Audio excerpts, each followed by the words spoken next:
Happy Thanksgiving 2011. Happy Thanksgiving. Thank you. Same to you. Same to you. Okay, we're going to interview you about all that you remember on the family history. Your family history of the Tessitores. So, Well, as far as I remember, my mother and my father came from Italy, and the homestead is where we live in today. That's going back 92 years ago. The family grew up. My father had a little grocery store. He bought up 4 boys and 2 girls. One of the girls married my general's Centracchio. He's a 3-star general, retired from World War II. Myself, I retired in World War II myself with the rank of a tech sergeant. But I don't know, my nephew made me a 1-star general. Thank you, Reggie. Now, he brought up the family with depression. I graduated from the West Warwick High School. I went, and we all had to go on WPA. A lot of people, Workmen Paupers Association, which President Roosevelt put in a program, was doing depression. So I was accepted, and I knew the English language, and I was a timekeeper for about 2 weeks. So I was called in the office. My superintendent told me, he said, I'm going to have to lay you off. And I said, what are you going to lay me off for? I didn't do anything. He said, no, your father runs a little store. He was not considered low income. I said, all right. In the meantime, there was a woman in there, her name was Mrs. Lamb. She was a town clerk.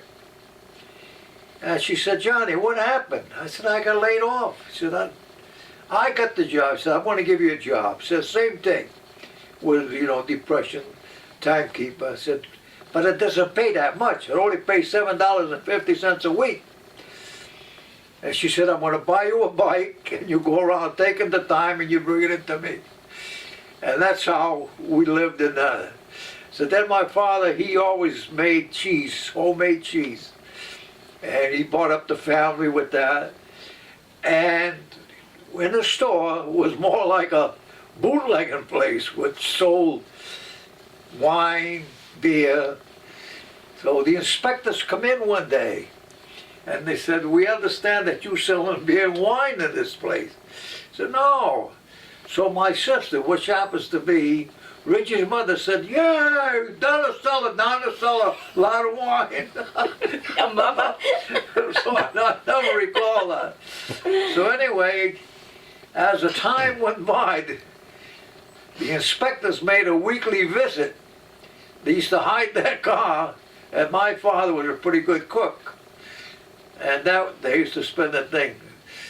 So then the family went on, they had their own children, they got married, they had children of their own.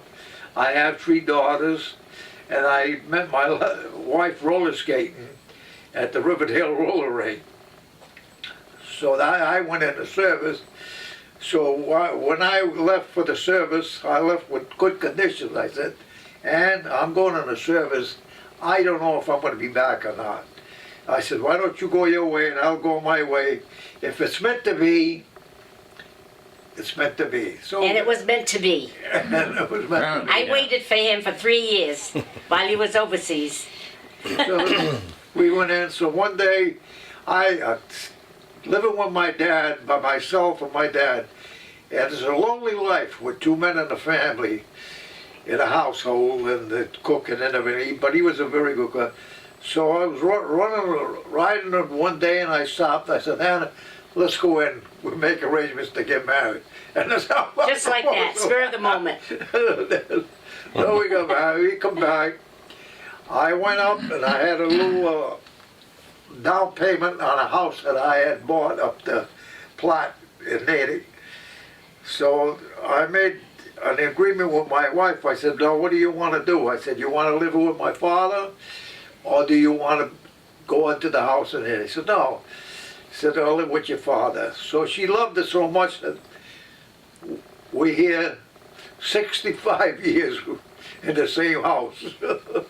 That's what I know. What About the family what did Gervasio do in Italy? With the, What did PA do in Italy? What was his job? my father was, well, in America they call them cowboys. It's the same thing. The only thing they have buffaloes instead of cows. He was a rancher. He was a foreman on a ranch there, and that was his living there. They used to go out there, and that's where he learned the trade to make his cheese and everything like. And that's the only thing I recall he done in Italy. What about Grandma? What did she do out there? She didn't. No. M.A., what did she do? M.A., she didn't, she was just a housewife. She was just a housewife. She never Brought up her children. How did how do they meet? How did they meet in Italy? Yeah. I don't know. I haven't been this lifetime. Never talked about that? Well, they lived in the same neighborhood, just like every human beings meet. Yeah. As Reginald and eats. They lived together, the same village, a village in Grazzanisa, Yeah. which I went there at World War II myself. My colonel told me I could get a leave, and he gave me his command car, but I had to go with another sergeant. I stood in there, I don't think I stood in there 4 hours. I got out of there. The thing was horrible. That's it. Wow. Now, did he have brothers and sisters? The PA? Did he have brothers and sisters? I have, No, not you. No, PA. PA. PA in Italy. in Italy he had 2 sisters, and I met her over there, and he gave them all the property that they owned there. It was and it was a nice piece of property because today it's a big airport. Yeah, it's a big airport today. Yeah. Yeah. And you met them? You met the sisters? I met them, but I didn't know them that well. Yeah. I didn't know them. I was introduced. They were old when I went there, you know. Yeah.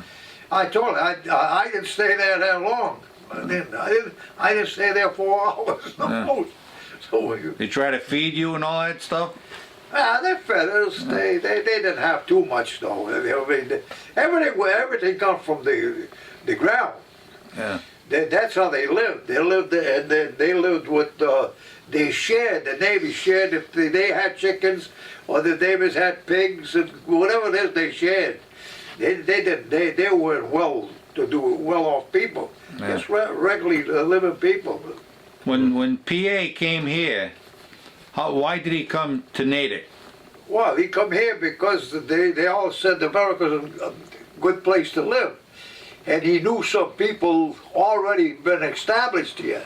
Like I said, the house we're living in today, that used to be headquarters from the people that came in from Grazzanese. And the Tedeschi family owned it. So then the mills took over, BB&I, Sprague Mill. So he told my father, he said, Gervasio, why don't you buy the house? He said, how am I going to buy the house? I haven't got no money. He said, I'll give you the money. He said, I'll give you $500.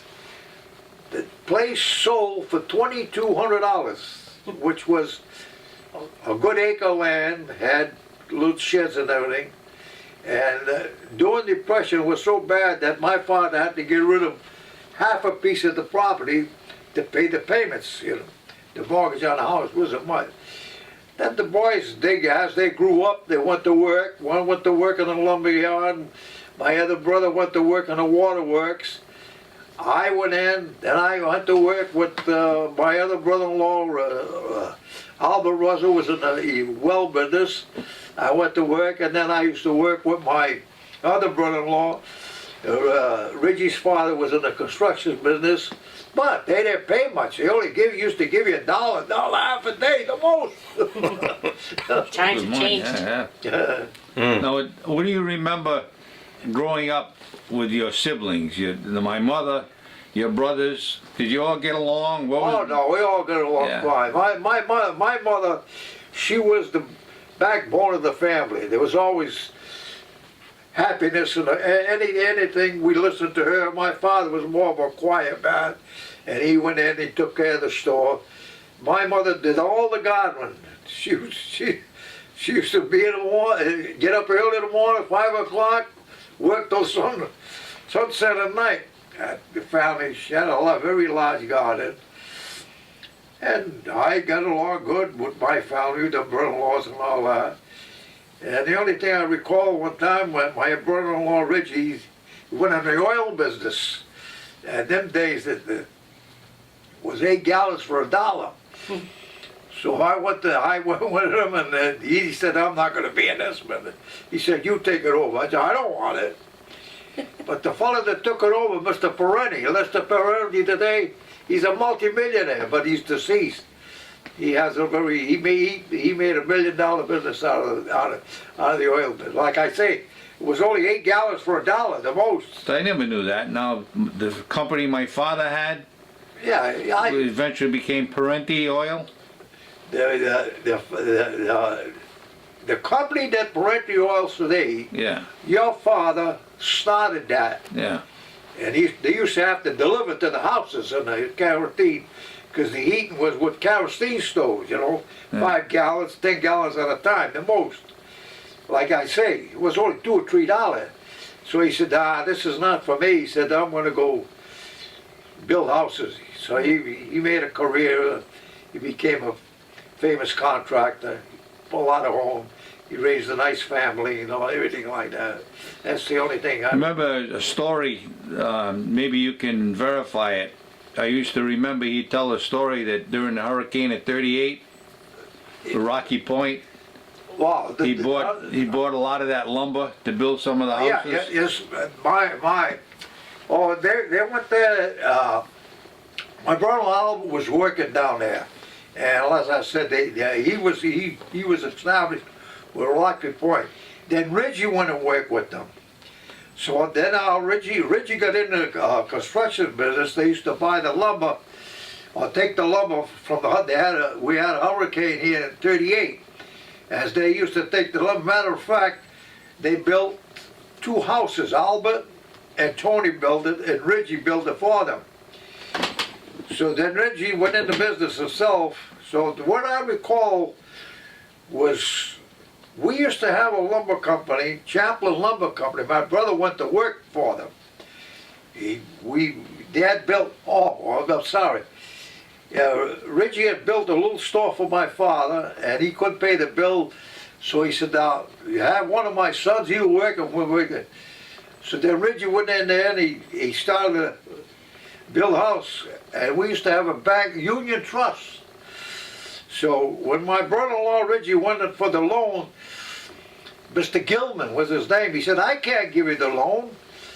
He said, "You don't have nothing, no background, nothing." He said, "Yeah, but I got 2 hands in my builder."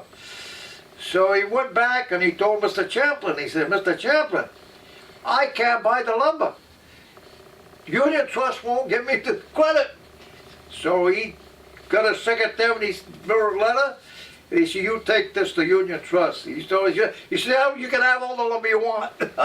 So that's how he started this business. Auntie Anna, your family.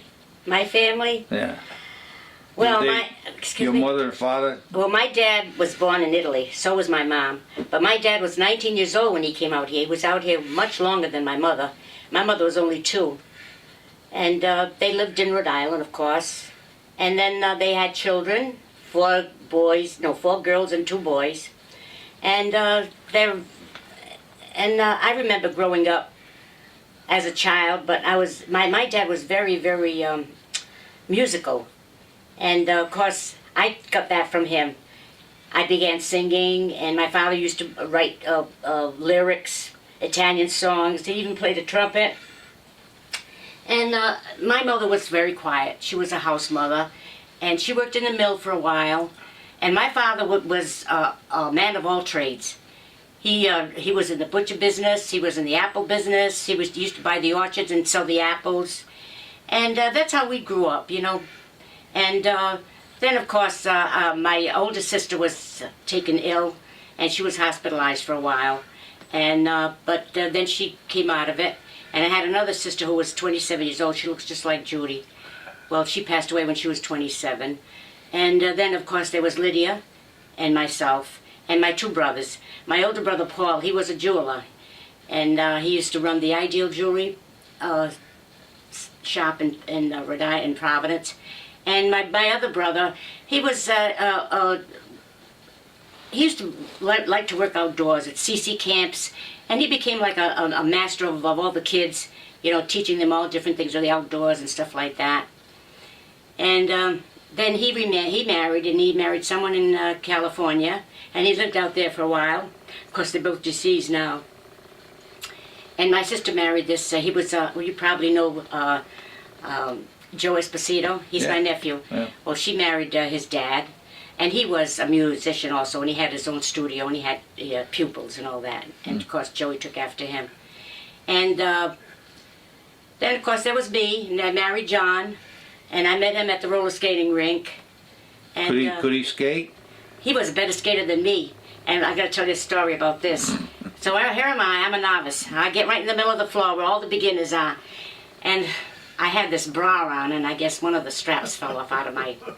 And of course, smart ass over here, he comes and goes, "Hey, what's this?" And I says, "What's?" I said, "You're fresh, you know."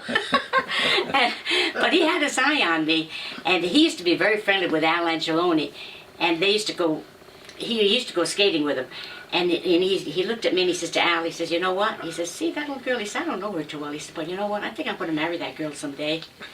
I love at first sight, but I thought he was so fresh, you know.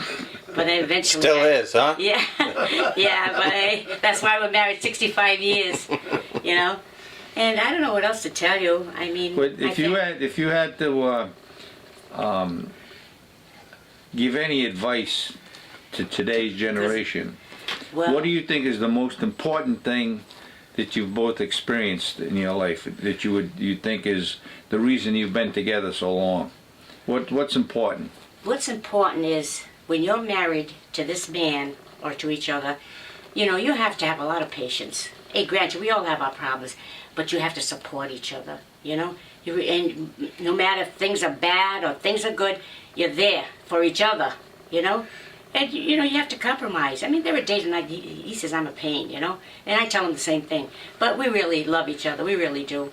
And, you know, oftentimes now that we're getting old, I say, "Dear God, thank you for letting us live so long, to be with each other," you know? Yeah. So that's the only thing I can think of. Just support each other, love each other, you know? And when things are bad, you have to be there for him. He's got to be there for you. And we've had our trials and tribulations too, you know? But luckily, we've survived. If you would, and I know the family from time to time, you know, didn't speak to each other, as all Italian families do for whatever reason through the years. But if you had to talk about the family, what is the most important thing that you've experienced as a whole family? Is it because there's genuine love within the family? Have we been close enough? Have we been closer? What are your thoughts about the Centracchio Tessitore family? Well, I think we respect each other. We really do. And if there's anything that I think we should talk to each other about it. You know, I mean, try to understand one another. And if they need help, you know, do the best you can, you know? I mean, you got to keep it together. And that's the best we can do. Yeah. You know? But we do love each other, even though there's a little problem, but hoping that someday it'll materialize, it'll be fine. You know, my recollection of both of you have been really the glue Stick together. that's held the whole family together. The Centracchio and the Tessitores, you know, through the years, you know, this one didn't talk to that one didn't. You don't know why the hell they didn't talk to each other. Yeah, yeah. But the stability was the both of you, all the time. We always try, you know, we don't like to be mad with anybody, you know? Yeah. And we a lot of times we try to talk to different people, make them understand, you know? Yeah. And sometimes it worked, and other times some people can be stubborn. Yeah. So what are you going to do? Yeah. You know, you just hope that things turn for the best, Yeah, yeah. you know?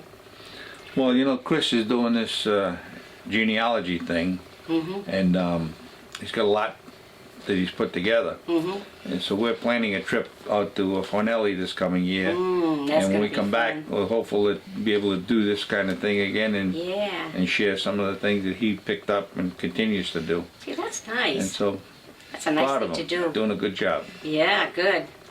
The only thing, we spoke highly of my sister, Agnes Centracchio. She married Reginald, like I told you. She was more, she welcomed us more because she was a very good cook, and they lived out in the country. They had a farm. They had a lot of food to give, and she invited us almost every Sunday. She invited us up the house, where my sister Lenora, she didn't like to cook nothing. The only thing she used to worry about going to Rocky Point. And meet Albert. He used to run the Wildcat. Yeah, I remember that. We used to get free rides on that when I was a kid. Yeah, did you remember that? And Ruzzo ran the Bullet, if I recall, the Bullet down at Rocky What Point. did Russell run? Went down to Rocky The Point. Wildcat. It was No, the Bullet. Albert ran the Wildcat. Oh, my brother who? Frankie? No, Albert Ruz- Ruzzo. He ran the Wildcat. What about Tony? What Tony did- ran. He Tony ran- ran the Wildcat. Oh, they used to take turns. Two Okay. brothers. Two brothers. He was the manager. But I remember when I was a kid, you guys used to come up to the house in Yeah. West Warwick and Yeah. Phoenix, and We- we'd have, 30, 40 people there on Sundays remember, and yeah. kill all the chickens and the pigs and all that stuff. Did you ever hear the incident when your mother and I were making rice pies? It was around Easter time, and we made too much rice. Remember the brook you had in the back there? Yeah. We had to empty a lot of that rice down the brook. We didn't want your father to know. We were making so many of them. Must have made about 20 of them. And it was around Easter time, and she was teaching me how to make the rice pies. And all the rice, I don't know whatever possessed us to make all that rice. She says, before Reggie comes home, she says, let's get rid of it. And they were outside, and we with these big pans, and the brook was full of rice. Gone. You want to see the big fish in that brook? Really? It's Because still of- alive? It's still there? Yeah, Oh, because they ate all the true? rice. Oh, yeah. Oh, come on.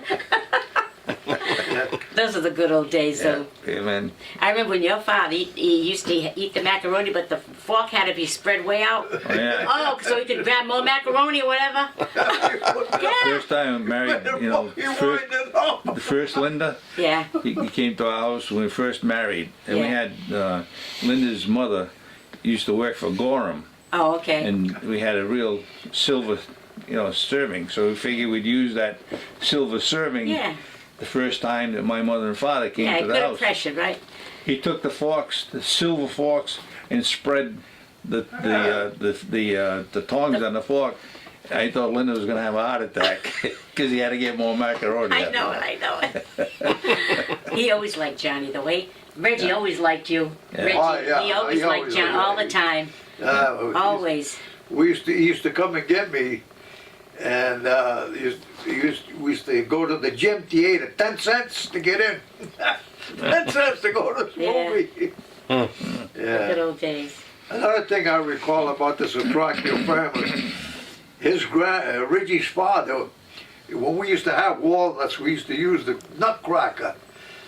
That man was so strong, he used to break them with his fingers.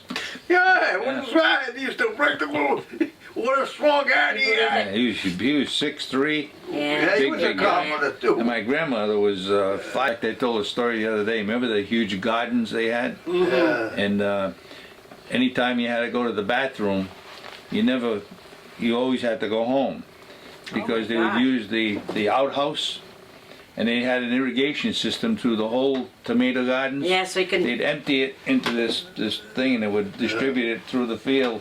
They had tomatoes this big. I bet. And remember I we used bet. to do pick the tomatoes Yeah. every year and Yep. have Made tomato big, huge paste. parties. Yeah, good times. Yeah,